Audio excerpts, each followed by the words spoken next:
చాలు.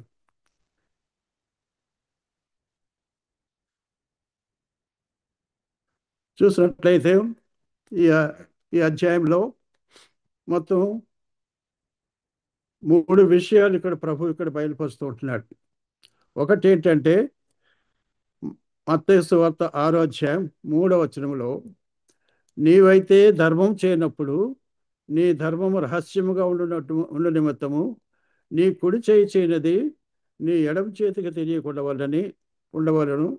అట్లయితే రహస్యమందు చూసి నీ తండ్రి నీకు ప్రతిఫలం ఇచ్చును.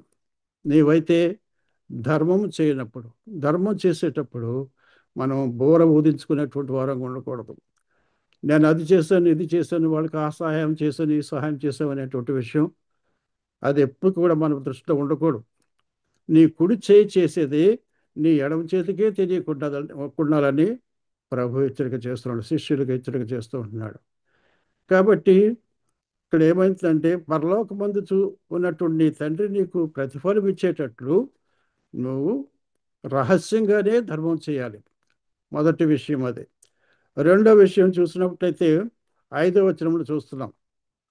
ఈ మత్తయి సువార్త 6వ అధ్యాయం 5వ వచనంలో, మీరు ప్రార్థన చేయనప్పుడు వేషధారుల వలె ఉండవద్దు, మనుషులకు కనబడవల్లని సమాజ మందిరంలోను వీధుల మూలలోను నిలిచి ప్రార్థన చేయటం వారికి ఇష్టము.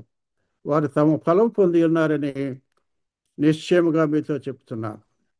కాబట్టి ప్రార్థన చేసేటప్పుడు కూడా వేషధారణ చాలా మందికి ఉంటుందని ఇక్కడ వాక్యం తెలుస్తుంది. ముఖ్యంగా చూసినట్లయితే ఆ దినాల్లో, ప్రభు వారు ఉన్నటువంటి దినాల్లో పరిసయ్యులు, శాస్త్రులు వారు ఎక్కువగా వేషధారణ, పైకేమో చక్కగా సంఘాలు అందరికీ చక్కగా కనిపిస్తూ ఉంటారు. బయట వ్యక్తిగతమైన జీవితంలో చూసినట్లయితే వాళ్ళంతా కూడా వేషధారణే కనిపిస్తుంది. చెప్పేది ఒకటి, వాళ్ళు చేసేది ఒకటిగా ఉంటుంది. మన జీవితాల్లో మనకు అది ఉండకూడదు. ప్రబలం ప్రియులారా, వేషధారణ వేషధారుల వల్లే ఉండవద్దని చెప్తూ ఉంటున్నాడు. కాబట్టి మనం ప్రార్థించేటప్పుడు, మనం ధర్మం చేసేటప్పుడు ఎట్లా ఉంటున్నాము, మరి వేషధారణ కలిగి ఉంటున్నామా, మనల్ని మనం పరీక్ష చేసుకోవాలని వాక్యం ద్వారా హెచ్చరిక పొందుతుంటున్నాం. నీవు ప్రార్థన 6వ వచనం, నీవు ప్రార్థన చేయనప్పుడు నీ గదిలోనికి వెళ్ళి తలుపు వేసి రహస్యమందున నీ తండ్రికి ప్రార్థన చేయము. అప్పుడు రహస్యమందు చూసి నీ తండ్రి నీకు ప్రతిఫలం ఇస్తుంది. కాబట్టి ప్రార్థన చేసేటప్పుడు వీధుల మూలలోకి వెళ్తారంట వీళ్ళు. ఈ సమాజ మందిరంలోను వీధుల మూలల్లోనూ ప్రార్థన చేయట వారికి ఇష్టము. అక్కడ శాస్త్రులు, పరిచయాలు అనేటువంటి వారికి అది బాగా ఇష్టం. అదే వేషధారణ అంటే. కాబట్టి ఇక్కడ ఏం ప్రభు చెప్తున్నది ఏంటంటే, నీవు ప్రార్థన చేయనప్పుడు నీ గదిలోనికి వెళ్ళి తలుపు వేసి రహస్యమందున నీ తండ్రికి ప్రార్థన చేయము. అప్పుడు రహస్యమందు చూసి తండ్రి నీకు ప్రతిఫలం ఇచ్చును. మనకి ప్రతి చోట కూడా ఎక్కడికి వెళ్ళినా కానీ మనకు తలుపులు దొరకవు, లేకపోతే గదులు దొరకవు. కొన్నిసార్లు బహిరంగానే మనం ప్రార్థన చేస్తూ ఉంటాం. బహిరంగంగా వెళ్ళినప్పుడు అక్కడ మరి మరి తలుపులు ఎక్కడ ఉంటాయి, గదులు ఎక్కడ ఉంటాయి. ఉదాహరణకు చూసినట్లయితే మనం ఓపెన్ ఎయిర్ మీటింగ్కి వెళ్తాం అనుకోండి, ఓపెన్ ఎయిర్ సువార్తకు వెళ్తూ ఉంటాం. అక్కడ ప్రార్థన అంటాడు దైవ సేవకులు అన్నప్పుడు అందరూ కూడా అక్కడ మోకాళ్ళు ఉండి కళ్ళు మూసుకుంటారు. కళ్ళు మూసుకుంటే గదిలోకి వెళ్ళి తలుపులు వేసుకున్నంతే. తలుపులు అనేటువంటివి కనురెప్పలకు సూచనగా ఉంటున్నాయి. కాబట్టి వాటిని మూసుకుని వలసినటువంటి వారు ఉంటున్నారు. ఎందుకంటే లోకమును చూస్తూ, లోకముల యొక్క దృశ్యాలు చూసుకుంటూ దేవుని సన్నిధిలో మనం ప్రార్థించలేము. కాబట్టి నీ గదిలోనికి వెళ్ళి తలుపు వేసి రహస్యమందున్న నీ తండ్రికి ప్రార్థన చేయము. అప్పుడు రహస్యమందు చూచు తండ్రి, ఆయన రహస్యమునుగానే మనం చూస్తూ ఉంటాడు, ఆయన మనకి ప్రతిఫలం ఇస్తాడు. తర్వాత మీరు 7వ వచనం, మీరు ప్రార్థన చేయనప్పుడు అన్యుల వలె వ్యర్థమైన మాటలు వచింపవద్దు, విస్తరించి మాట్లాడటం వలన తమ మనవి వినబడని వారు తలంచారు. ప్రార్థన చేసేటప్పుడు విస్తరించి మాట్లాడకూడదు అంటాడు. వ్యర్థమైన మాటలు కొంతమంది రిపీటెడ్ వెయిన్ మాటలు మాట్లాడుతూ ఉంటారు. దాన్ని ఏమో విస్తరించి మాట్లాడటం అనేటువంటిది ఇంగ్లీష్లో ఏముంది, వెయిన్ రిపిటేషన్ అని ఉంది. కాబట్టి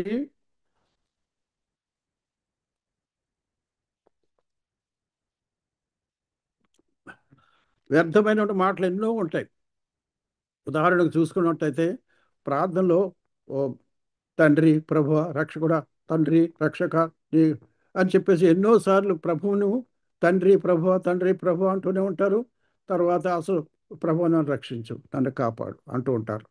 అంటే వ్యర్థంగా ఎక్కువ సమయం అంతా కూడా వ్యర్థమైన మాటలు, రెప్యుటేషన్స్, పలికిందే పలకడం, మాట్లాడిందే మాట్లాడుతూ ఉంటారు. తద్వారా ఏమవుతుందంటే సమయం వ్యర్థమవుతుంది. అందులోంచి ప్రభువు ఆ మాటలు, నువ్వు వ్యర్థంగా మాట్లాడేటువంటి మాటల్లోంచి తనకిష్టమైనటువంటి మాట ఏదో అది ఏరుకోవాల్సి వస్తుంది ఆయన. కాబట్టి డైరెక్ట్గా మనం ప్రభు సన్నిధిలో ప్రార్థించడం మనం నేర్చుకోవాలి. కొంతమంది మరి మరి మరి అనేటువంటి మాటలు ఎక్కువగా మాట్లాడుతూ ఉంటారు. కాబట్టి మనం జాగ్రత్తగా మనం పరీక్ష చేసుకోవాల్సినటువంటి వారు కుట్ల వ్యర్థమైనటువంటి మాటలు మాట్లాడుతున్నాం ఆయన సన్నిధిలో. అందుకనే ఏమంటాడంటే ప్రసంగి హోషేయ ఏమంటాడు 14 అధ్యాయం 2వ వచనంలో, హోషేయ 14 2వ వచనంలో మాటలు సిద్ధపరచుకొని రావాలంట.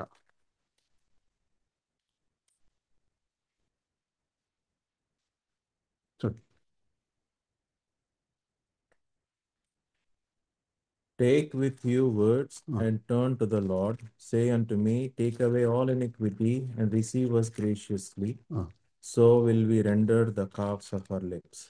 14:2 నేను కూడా చదువుతున్నాను చూడండి.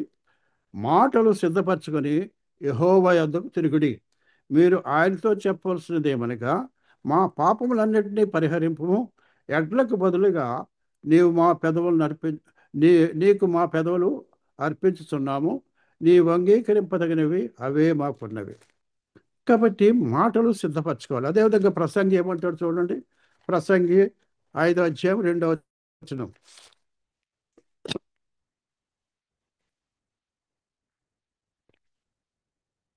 ప్రసంగి 5 అధ్యాయం 2వ వచనంలో, నీవు దేవుని సన్నిధిని అనాలోచనగా పలుకుటకు నీ హృదయమును త్వరపడనీయక నీ నోటిని కాచుకొము.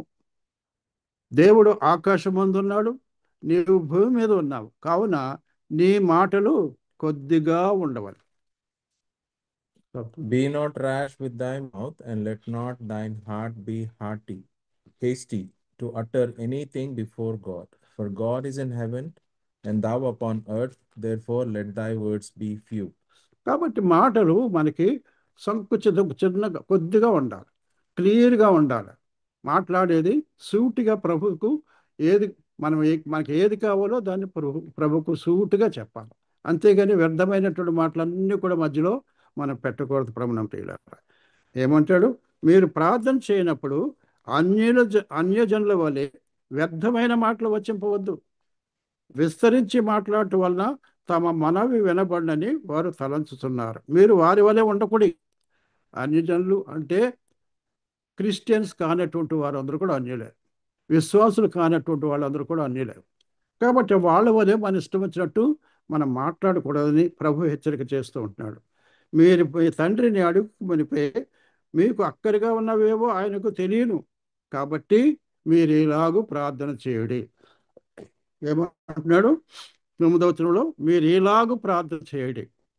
ఎలాగూ ప్రార్థన చేయడంటే చాలామంది మరి ఇదే ప్రార్థన ప్రభు నేర్పించినటువంటి ప్రార్థన కదా, ప్రభు ప్రార్థన అంటారు, పరలోక ప్రార్థన అంటారు. కాబట్టి ఈ ప్రార్థన మనం అందరూ తప్పనిసరిగా చేయాలి కదా అని కొన్ని సమాజాలు వాదిస్తూ ఉంటాయి. కానీ ప్రభు ఏం చెప్పాడు ఇక్కడ, మీరు ఇలాగూ ప్రార్థన చేయండి. ఇంగ్లీష్లో ఏమైంది చూడండి, After this manner, after this manner, ఈ విధంగా చేయాలి. ప్రభు ఇచ్చినటువంటి ఆ క్రమం ప్రకారంగా మనం ప్రార్థన చేయాలి. అంతేగాని ప్రభు నేర్పించాడు కదా, శిష్యులకు నేర్పించేసాడు కదా అని చెప్పి ఇది ఈ ప్రార్థనే వలించేటువంటి వారు ఉంటారు. చాలామంది నన్ను ప్రశ్నించారు, ఏంటి మీ హెబ్రోన్ సహవాసం వాళ్ళు పరలోక ప్రార్థన లేక ప్రభు ప్రార్థన ఎందుకు చేయరు, ప్రభు నేర్పించిందే కదా అని అంటే, నేను చెప్పింది ఏంటంటే, మరి పరలోక ప్రార్థన సంఘం అంతా కూడా చేస్తూ ఉంటారు. సంఘం అంతా ప్రార్థన చేయకముందు పాస్టర్ గారు ప్రార్థన చేస్తారు. ఆ ప్రార్థన ఏం ప్రార్థనది? ఆ ప్రార్థన ఏం ప్రార్థన? అది పరలోక ప్రార్థన కాదా, ఈ లోక ప్రార్థన? ఆమెను అన్నారు కదా అందరు కూడా. కాబట్టి ప్రభువును ప్రియులారా, వ్యర్థంగా మరి ప్రభువు నేర్పించినటువంటి ప్రార్థన వాళ్ళే అదే డైరెక్ట్గా ప్రార్థన చేస్తూ ఉంటారు. ఇది ఈ పరలోక ప్రార్థన లేక ప్రభువు నేర్పించినటువంటి ప్రార్థన యూదుల ప్రార్థన. ఇది యూదులు చేసేటువంటి ప్రార్థన. అందుచేత ప్రభువు వారికి యూదులు చేసేటువంటి ప్రార్థన, అందులో ప్రభు యేసుక్రీస్తు నామమున ప్రార్థన చేసినట్టు ఇక్కడ నేర్పించినట్లేదు. ఆయన నేర్పించలేదు ఆ విధంగా. యోహాను సువార్తది చూడండి. యోహాను సువార్తలో తర్వాత ప్రభు చెప్పి ఉంటున్నాడు.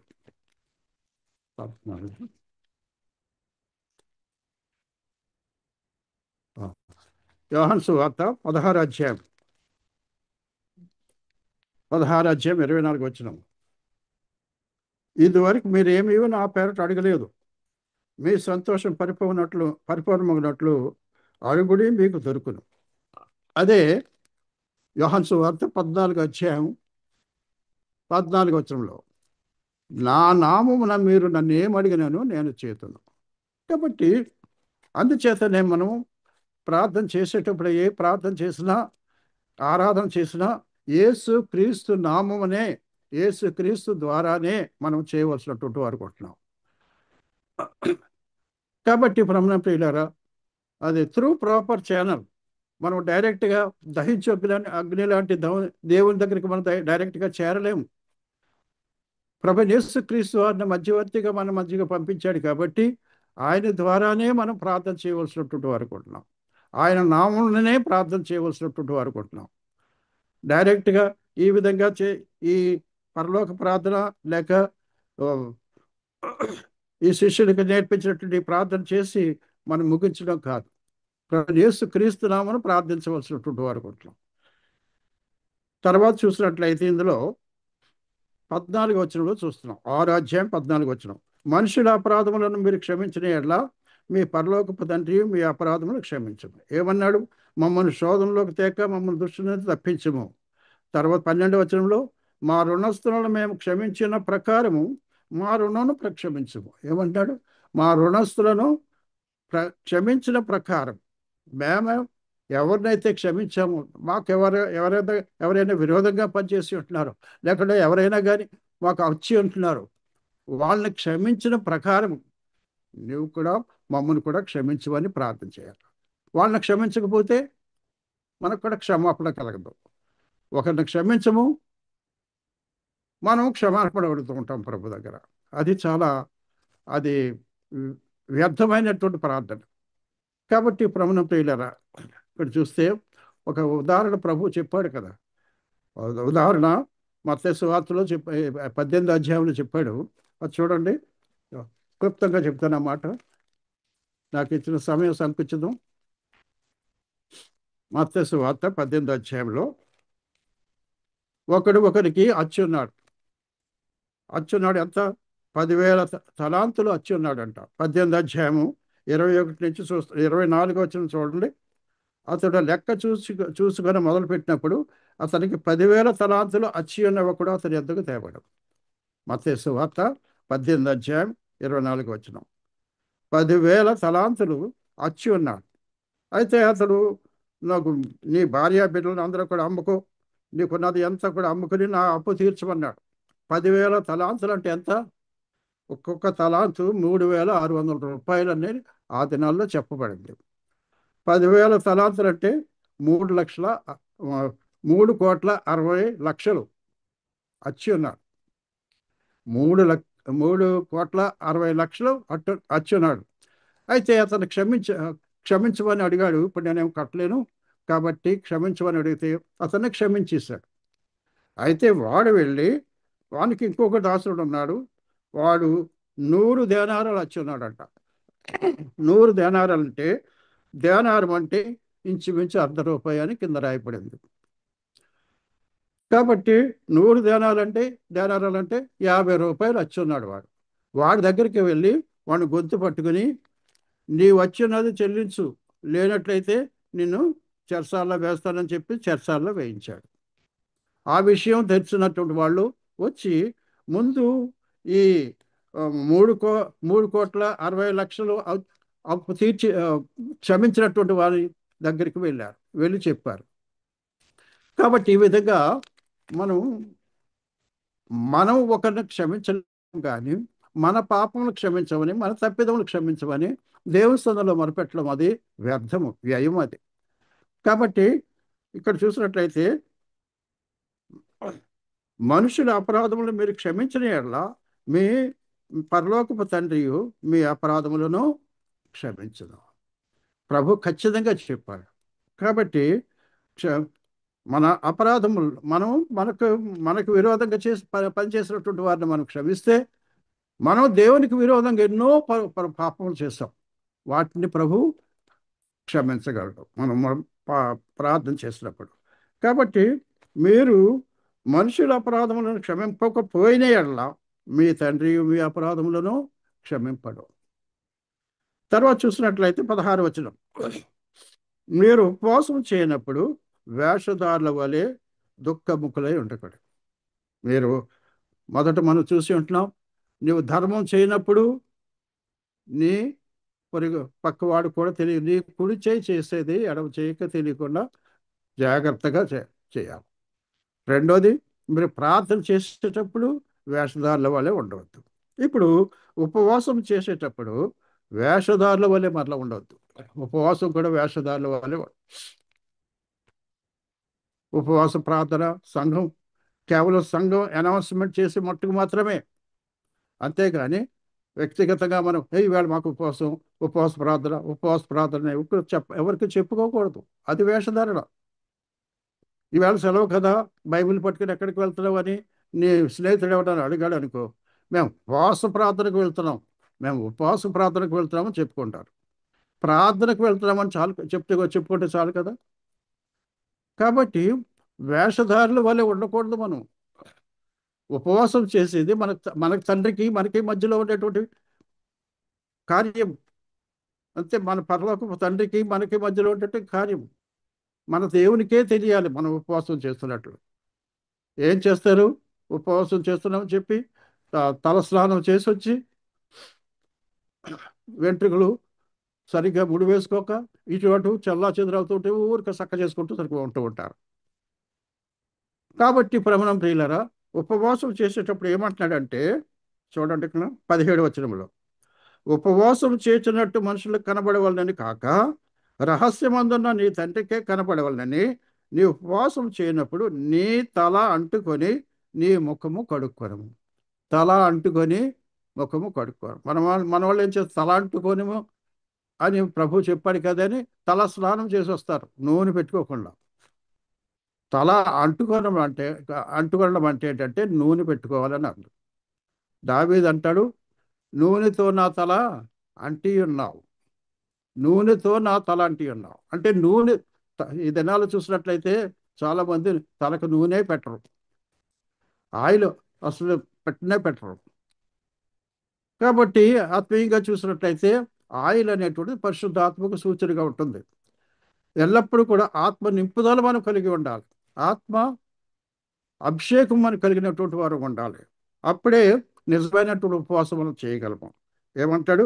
నీ తల అంటుకుని అనాయింట్ దైన్ హెడ్, అనాయింట్ దైన్ హెడ్. తెలుగులో ఏమైంది? తల అంటుకొని అని ట్రాన్స్లేషన్ చేశారు. అది చాలా వరకు తప్పు. అనాయింట్ దైన్, నూనెతో తల అంటుకోవాలి. అంటుకొని నీ ముఖము కడుక్కొనము, వికారంగా పెట్టుకోవద్దు. ఏమంటాడు? తమ ముఖములను వికారము చేసుకుందరు. అది 16వ వచనంలో చూడండి. దేర్ ఫేసెస్, ముఖని వికారం చేసుకుంటారు. ఏమమ్మా ఇట్లా ఉపవాసం ఉన్నాను సిస్టర్, ఉపన్నాను బ్రదర్ అని చెప్పుకుంటూ ఉంటారు. ఎవరి కోసం ఉపవాసం ఉన్నావు? నీ కోసము, నీ దేవుని కోసం ఉపవాసం ఉన్నావు. ఎవరి కోసమో ఉపవాసం ఉండి ఏదో త్యాగం చేసినట్టు దుఃఖ ముఖంతో విచారంతో ఉంటారు. ఒక్క పూట భోజనం చేయనంత మాత్రం ప్రాణం పోతుందా? ప్రాణం పోయినంతగా చేస్తూ ఉంటారు. కాబట్టి ప్రభువున ప్రియులారా, రహస్యమందున నీ తండ్రికే కనబడాలని నీ ఉపవాసం చేయనప్పుడు నీ నీ ముఖం అప్పుడు రహస్యం చూస్తున్న నీ తండ్రి నీకు ఫలమిస్తాడు. అప్పుడు నీకు ఇక్కడ ప్రతి సమయంలో కూడా అప్పుడు నీకు పరలోకమందున తండ్రి నీకు ప్రతిఫలం ఇస్తాడని చెప్పబడుతుంది. మనం ఏ పని చేసినా ప్రియులారా, ప్రార్థన చేసినా, ఆరాధన చేసినా, ఎవరికైనా దాన ధర్మాలు చేసినా ప్రభువు దగ్గర నుంచి, దేవుని దగ్గర నుంచి ప్రతిఫలం పొందే ఉద్దేశంతోనే మనం చేయాలి.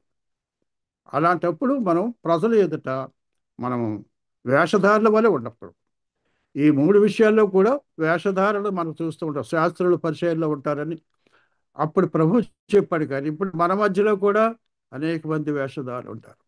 ఉపవాసం అంటారు, ఉపవాసం ధర్మం చేస్తున్నామంటారు, ఉపవాసం అంటారు, మేము ప్రార్థన చేస్తున్నామంటారు. కానీ మోసయుక్తంగా ప్రభువు దృష్టిలో మనం నిజమైనటువంటి ప్రార్థన చేసేటువంటి వారుగా, నిజమైనటువంటి ధర్మం చేసేటువంటి వారుగా, నిజమైనటువంటి ఉపవాసం చేసేటువంటి వారు ప్రభు దృష్టిలో ఉండాలని ప్రభు కోరుతుంటున్నాడు. కాబట్టి మనం మనం ఏ విధంగా మనం ఉంటున్నామో మనం మనం పరీక్ష చేసుకుని ఏదైనా మన ప్రభు ఈ మాటలు ఏదైనా ఒక దాంట్లో ప్రభు మీతో మాట్లాడుతున్నట్లయితే ఒప్పుకుందాం. ఒప్పుకొని ప్రభువా, ఇంతవరకు నేను వేషధారణలో ఉన్నాను, ప్రార్థన చేయట్లో వేషధారణలో ఉన్నాను, ధర్మం చేసేటువంటి విషయంలో వేషధారుడిగా ఉన్నాను, ఉపవాసం చేసే విషయంలో కూడా నేను వేషధారుడిగా ఉన్నాను, నన్ను క్షమించు, నన్ను కడిగమని ప్రభు సన్నిధిలో యథార్థంగా ఒప్పుకొని క్షమాపణ పొంది యోగ్యత రీతిగా ప్రభు సన్నిధిలో ప్రార్థిస్తాం. ప్రభు తన వాక్యము మనం నిమిత్తం దీవించడు కాక. Thank you.